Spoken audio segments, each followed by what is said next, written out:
हे 70 वर्षाचं नव्हतं दादा. ज्यावेळेला भगतसिंग या देशासाठी फासावर गेला त्यावेळेला भगतसिंगाचं वय 23 वर्ष 6 महिने आणि 26 दिवसाचं होतं. म्हणून तर भगतसिंगाची आठवण आम्हाला करावी लागते.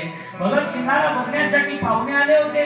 भगतच्या माईने भगतच्या हातामध्ये 50ची नोट दिली होती. ऐकताय तुम्ही? 50ची नोट दिली होती. भगतसिंगाने 50ची नोट हातामध्ये घेतली आणि भगतसिंग त्या ठिकाणी किराणा आणण्याकरता गेले होते. मनामध्ये विचार केला की या 50 रुपयाचा जर मी किराणा आणला आणि जर मला पाहुण्यांनी पसंत केलं, आयुष्यभर मला बाईची सेवा करावी लागेल. मला तर आईची सेवा करायची, मला बाईची सेवा करायची नाही.